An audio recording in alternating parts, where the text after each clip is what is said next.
बंगाल का स्थिति कैसा है उसका 2 लाइन में संक्षेप में बोलूं, क्योंकि सारा भारत के लोगों को इतना समझ में नहीं आता है। देखिए, कश्मीर में इस्लाम मानने वालों का संख्या बढ़ गया तो कश्मीर की हिंदुओं को बहुत चिंता है। नॉर्थ ईस्ट में, नागालैंड में, कई जगह मिजोरम में ईसाइयों का संख्या बढ़ गया कि उनको चिंता है कि कैसे इसका समाधान निकाले। और छत्तीसगढ़ में, मध्य प्रदेश में, जहाँ जंगलों में कम्युनिस्टों का संख्या बढ़ गया था तो उसका मुकाबला के लिए चिंता था। बंगाल में तीनों शत्रु काम करते हैं और एक साथ काम करते हैं, तो कितना बड़ा लड़ाई हम लोगों को करना पड़ता है, इसको समझने की कोशिश कीजिए।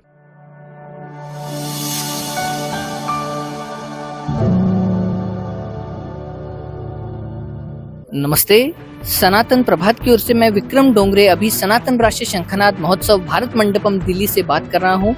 अभी मेरे साथ बंगाल, जो हम एक प्रकार से कहे कि हमारी भारतीय संस्कृति का एक बहुत ही सशक्त केंद्र रहा है, परंतु आज बंगाल की स्थिति देखें तो बंगाल में जो है किस प्रकार से हिंदुओं पर आक्रमण हो रहे, अत्याचार हो रहा है, अन्याय हो रहा है, और ये सब स्टेट स्पॉन्सर्ड है, तो ये अधिक भयावह है। तो इस दृष्टिकोण से अभी मेरे साथ बंगाल में कार्यरत ऐसे विभिन्न हिंदुत्वनिष्ठ संगठनों के, राष्ट्रवादी संगठनों के नेता, कार्यकर्ता, धर्मनिष्ठ सब उपस्थित है। मैं सभी से आग्रह करना चाहूंगा कि अभी बंगाल की जो स्थिति है, हिंदुओं के बारे में क्या उधर स्थिति है, और साथ ही इस पर एक सामान्य बंगाली हिंदू होने के नाते हमने क्या करना चाहिए, इस पर आप प्रकाश डाल सकते हैं। मेरा नाम कृष्ण बौद्धदे, मैं भूमिपुत्र सेना की तरफ से आया हूँ। मेरा वहाँ पे ऐसा है कि जो अभी वर्तमान जो सरकार है वो तुष्टिकरण का काम करते हैं। मुस्लिम लोगों को इतना बढ़ावा दिया, और पुलिस हर समय जो हम लोग को जो दूसरे बीजेपी का कार्यकर्ता लोगों को कोई भी जगह में केस लगा देता है। हाँ, कुछ भी काम करने जा रहा है तो काम नहीं कर पाता है, और वोट के दिन तो लोग वोट देने देता है, पर लुटता है, और काउंटिंग के दिन भी लुटता है। तो यहाँ पे सरकार अगर माने केंद्र सरकार अगर वहाँ पे सेंट्रल फोर्स से सीरियसली अगर माने उसको फोर्स देगा, काम कराएगा, नहीं तो राष्ट्रपति शासन करना पड़ेगा, ऐसा हालत है। और नहीं तो 355 ये छोड़ के होगा नहीं। नमस्कार, मैं पांचू गोपाल बनर्जी वेस्ट बंगाल से हूँ। मैं हिंदू जनजागृति के साथ बहुत दिन से जुड़े हूँ, लेकिन दुख की बात है मेरा जन्म भी बंगाल में है, कर्म भी बंगाल में है, लेकिन जो शिक्षा व्यवस्था है, एक बच्चा शिक्षा लेगा तो अभी देखिए उधर का जितना गवर्नमेंट स्कूल है, गवर्नमेंट स्पॉन्सर्ड स्कूल है, सब दिन के दिन एकदम बंद होने वाला है। प्राइवेट स्कूल ज़्यादा से ज़्यादा बढ़ रहे हैं, तो गवर्नमेंट के ऊपर में भरोसा दिन के दिन उठ जा रहा है। फिर यंग होगा बच्चा, फिर नौकरी होगा, नौकरी उधर में है नहीं। जिसका पिताजी का पैसा है, जो इंग्लिश मीडियम में पढ़ाई कर रहा है, वो बाहर में चला जा रहा है। तो आज से 15 साल पहले बिहार से, उड़ीसा से या दूसरा स्टेट से हमारा बंगाल में काम करने के लिए आता था, लेकिन आज हम लोगों का उधर में एक नौकरी नहीं है। 2011 से आज तक इतना कोई अच्छा गवर्नमेंट जॉब का डिक्लेयर नहीं हुआ। डिक्लेयर हुआ भी तो बहुत सारे जट में, बहुत सारे आईनी जो बाधा है, समस्या में है, उसमें नौकरी अभी नहीं है। तो जाए तो जाए किधर जाए। यानी हम कहते हैं हिंदुओं पर अत्याचार हो रहा है, उतना ही नहीं तो उधर की तो शैक्षणिक परिस्थिति है या फिर जो नौकरियां या आर्थिक परिस्थिति है, उस पर भी अभी प्रकाश डाला है। और मेरा नाम हुआ सूर्यभान गुप्ता, मैं हावड़ा हिंदू चेतना मंच का मैं प्रेसिडेंट हूँ। पश्चिम बंगाल की परिस्थितियाँ दिन पे दिन नाजुक होती जा रही हैं। पश्चिम बंगाल की परिस्थितियाँ ये हो चुकी हैं, जब लोकसभा सांसद, विधायक ही सुरक्षित नहीं है तो हम कैसे हिंदू सुरक्षित होंगे। सबसे बड़ी बात तो ये है। और हम लोग कोई भी प्रोग्राम करते हैं तो प्रशासन में हम लोग प्रोग्राम कोई करने नहीं देती है। प्रशासन जैसे लगता है कि जो भी पार्टियां बोलेंगी वही करेगा प्रशासन हम लोग प्रोग्राम करने के लिए हाथ पांव बांध कर रखा है। अब पहले मैं तिरंगा रैली करता था, उसमें से गवर्नमेंट रोक लगा देती है। हम लोग साल में करीब 4-6 प्रोग्राम करते हैं। तिरंगा रैली हो गया, 15 अगस्त, 26 जनवरी का, श्री राम शोभा यात्रा हो गया, हनुमान जयंती भी हम लोग करते हैं।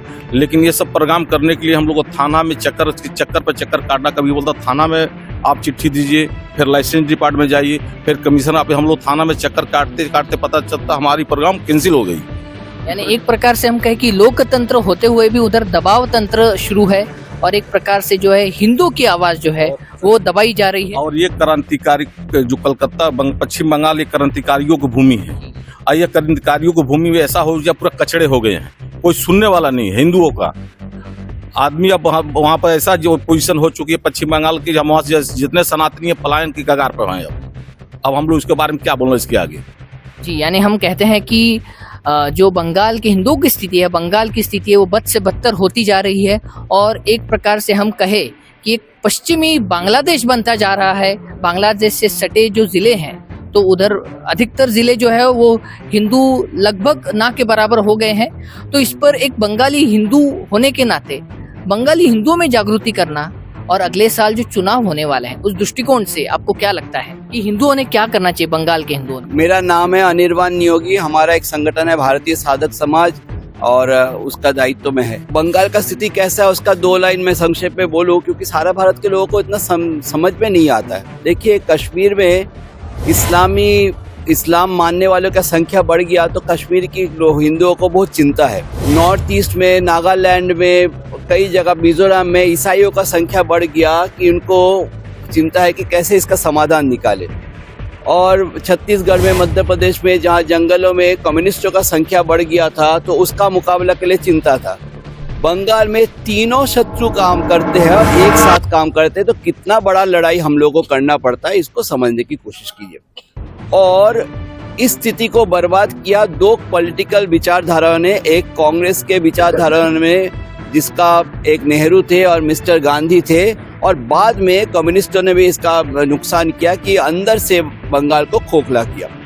इसलिए परसेंटेज हमारा इतना घट रहा है और वो सनातन संस्कृति के लिए हम लोग कुछ करने जाते हैं तो प्रशासन खड़े हो जाते हैं। इसलिए इसका मुकाबला करना बड़ा कठिन है। लेकिन इसका मतलब ये नहीं है कि हम लोग कोशिश नहीं कर रहे।